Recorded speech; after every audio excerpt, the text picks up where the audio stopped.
दोस्तों, Jammu and Kashmir revenue department ने service rules को ड्राफ्ट किया है 2026 में। 2026 के लिए यहाँ पे देखिए, ये जो नोटिस है ये 10 अप्रैल, आज से ठीक 4 दिन पहले का नोटिस है ये। और यहाँ पे बहुत सारी चीज़ें इन्होंने मेंशन की हैं। अगर आप देखें तो अब यहाँ पे मोटा मोटा मैं मतलब की बात आपको समझाता हूँ, आपका वक्त ज़ाया ना करते हुए। बात की जा रही है कि आईटी का जो इन्फ्लक्स है, आईटी मतलब सॉरी, रेवेन्यू डिपार्टमेंट में तो इसकी वजह से ये चीज़ का बताई जा रही है कि इससे पहले भी हमारा जो यूनियन टेरिटरीज़ 2 डिवाइड की गई और उसी हिसाब से वो जो रूल्स थे, एग्जिस्टिंग रूल्स थे, वो उसके हिसाब से जो है वो ड्राफ्ट हुए। और अब इन्होंने यहाँ पे क्या कहा है कि ड्राफ्ट शेड्यूल 1 एंड 2, इसमें क्या कहा गया है कि ये नोटिस जारी कर दी जाती है। 15 दिन के अंदर अंदर अगर किसी को कोई भी ऑब्जेक्शन होती है तो वो अपनी ऑब्जेक्शन रेज कर सकता है या कर सकती है। अंडर यहाँ पे देखिए, रेवेन्यू JND के इस ईमेल पे यहाँ पे आपने करना है, सिविल सेक्रेटरीट आपने ईमेल, ऑफिशियल मेल पे ईमेल करना है अगर आपको कोई ऑब्जेक्शन है। तो स्टार्ट करते हैं। देखो यार, नायब तहसीलदार सबसे पहले अगर हम बात करें तो नायब तहसीलदार की अभी आप जानते हैं पीछे काफ़ी बड़ी जो कंट्रोवर्सी चली थी उर्दू को लेके, क्वालिफ़िकेशन एज उर्दू को लेके। तो अब जो है यहाँ पे अगर आप देखें तो फाइनली यहाँ पे अब हम क्वालिफ़िकेशन की अगर बात करें तो उर्दू को रिमूव कर दिया गया है। लेकिन उससे पहले इंपॉर्टेंट चीज़ आपके लिए जाननी काफ़ी ज़्यादा ज़रूरी है। सैंक्शन स्ट्रेंथ कितनी है यहाँ पे देखिए, 607 इस साल के, मतलब अभी के लिए जो इन्होंने नोटिस जारी किया है। और इस नोटिस के हिसाब से अगर हम वैकेंसीज़ की बात करें तो एज ऑफ नाउ इस नोटिस के हिसाब से यहाँ पे अगर हम पहले नीचे चलते हैं, यहाँ पे पूरा हम यहाँ पे देखते हैं।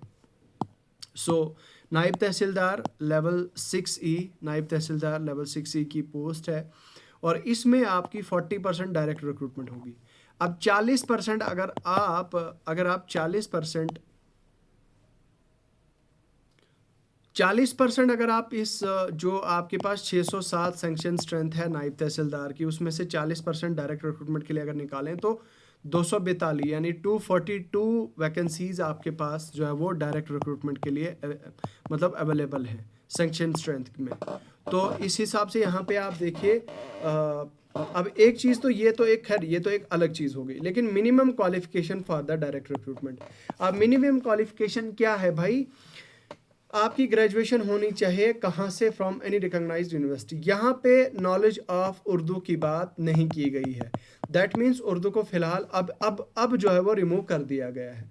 अब क्योंकि ऊपर ऑलरेडी इन्होंने डिजिटाइजेशन का ऑलरेडी बात की है कि ऑलरेडी डिजिटाइजेशन है, आईटी का इन्फ्लक्स है डिपार्टमेंट में, तो इसकी वजह से जो है ये हुआ है कि नायब तहसीलदार में अब उर्दू को रिमूव कर दिया गया। अगर हम पटवारी की बात करें तो भाई पटवारी भी 100% रिक्रूटमेंट डायरेक्ट रिक्रूटमेंट से है और इसमें तो 40% का है। तो ये पटवारी के लिए आपने एक तो आप ये होने चाहिए, लेकिन इसके अलावा मोस्ट इम्पॉर्टेंटली यहाँ पे अगर आप देखें, person provided that a person appointed by direct recruitment shall undergo and qualify the exam of computer revenue laws JIS to be conducted by Revenue Training Institute during Patwari training during the probation। तो basically अब सिर्फ 1 day exam होगा आपके लिए, OMR based examination होगा आपके लिए। और OMR बेस्ड एग्जाम होने के बाद जब आपकी ट्रेनिंग हो जाएगी तो ट्रेनिंग में आपको प्रॉपर आपको कंप्यूटर सिखाया जाएगा, रेवेन्यू लॉज सिखाए जाएंगे, जिस जो है वो जो जियोग्राफिकल इंटरफेस, ठीक है, वो सारी चीज़ें आपको सिखाई जाएंगी by revenue training institute during Patwari training और ड्यूरिंग द प्रोबेशन। तो प्रोबेशन के टाइम पे आपको ये सिखाया जाएगा। उसके बाद आप जो है वो आपका एक एग्ज़ाम लिया जाएगा और उस एग्ज़ाम को अगर आप क्वालिफाई करते हैं फिर आपको फाइनली जो है वो परमानेंट कर दिया जाएगा। तो ये चीज़ जो है उन्होंने यहाँ पे मेंशन किया। बाकी यार सेक्शन ऑफिसर वगैरह इसके बारे में ये हमारे मतलब की बात नहीं है, तो जो जिनमें डायरेक्ट प्रमोशन का है तो उनमें तो हमारा मतलब हमारे काम का नहीं है वो।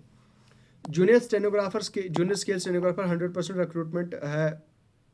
और अगर हम बात करें तो देखिए जिस एसोसिएट, अब देखो जिस एसोसिएट में क्या है कि by promotion from class 5th category, जिस assistant from amongst person having not less than 5 year in that category, तो पोस्ट ऑफ महासाहिब shall cease to exist and shall redesignated as GIS associate after promotion retirement of incumbent at due time whichever is earlier। ठीक है। और इसके अलावा यहाँ पे बताया जा रहा है कि however present incumbent shall continue to work as the same designation as महासाहिब। तो लेकिन मज़े की बात क्या है वो मैं आपको यहाँ पे दिखाना चाहूँगा। यहाँ पे अगर आप देखें तो ट्रेसर और अक्सर, अब ट्रेसर और अक्सर यहाँ पे क्या है कि ये एक नई पोस्ट है जिसमें आपकी 100% डायरेक्ट रिक्रूटमेंट होगी। लेकिन आपने अगर ड्राफ्टमैन सुपरवाइज़र का कोर्स किया है, सर्वेयर का कोर्स किया है सॉरी आपके जो ITI होते हैं वहाँ से अगर आपने कोर्स किया है तो इस पोस्ट के लिए आप एलिजिबल हो जाएंगे। उसके अलावा एक मज़े की बात, जितने भी कंप्यूटर इंजीनियर से हैं, मतलब कंप्यूटर साइंस बैकग्राउंड वाले अगर आपके अगर यहाँ पे हैं तो उनके लिए भी एक अच्छी खबर ये है कि जिस असिस्टेंट की पोस्ट यहाँ पे क्रिएट की गई है।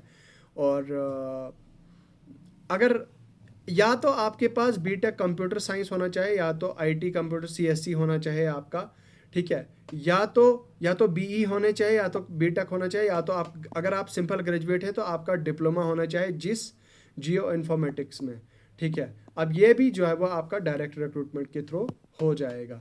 यहाँ पे देखिए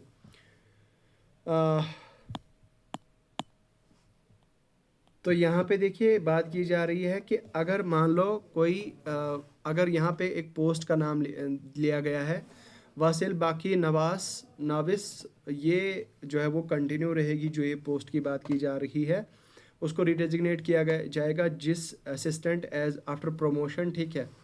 तो उसके अलावा बोलता है यहाँ पे कि provided that person appointed by the direct recruitment shall undergo and qualify the foundation course training course. तो जो आपको रेवेन्यू ट्रेनिंग इंस्टीट्यूट, अगर आप जिस असिस्टेंट सेलेक्ट होते हैं डायरेक्ट मतलब डायरेक्ट रिक्रूटमेंट के थ्रू, तो आपको जो है वो आपका भी एक ट्रेनिंग होगी और उसके बाद आपने एक टेस्ट जो है वो क्वालिफाई करना पड़ेगा, फाउंडेशन कोर्स आपको क्वालिफाई करना पड़ेगा। बाकी जूनियर असिस्टेंट का तो पता ही है आपको यार, इसमें 75% डायरेक्ट रिक्रूटमेंट है। और ड्राइवर का जो है मिनिमम मैट्रिक मैक्सिमम 12th है, और 90% जो है वो आपका डायरेक्ट रिक्रूटमेंट है। जमादार जो है वो इसमें ये प्रमोशन है फ्रॉम MTS, ठीक है। उसके बाद MTS ऑर्डरली। अब देखो MTS की अगर बात करें स्पेसिफिकली यहाँ पे, तो MTS की रिक्रूटमेंट भी जो है वो जो ऐसा जो जैसे थी वो वैसे रखी गई है। तो MTS की जो है वो यहाँ पे अगर हम देखें तो MTS की सेंक्शन स्ट्रेंथ आप खुद अंदाज़ा लगाइए 2694 2694 वैकेंसीज़ हैं यहाँ पे। तो ये एक बहुत बड़ा वैकेंसीज़ का नंबर है दोस्तों।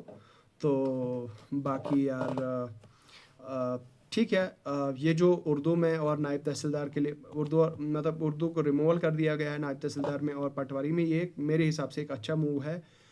सबको चांस मिलेगा। बाकी आपकी क्या राय है, आपका क्या मशवरा है, आप कमेंट सेक्शन में लिख के बताएं। बहुत बहुत शुक्रिया।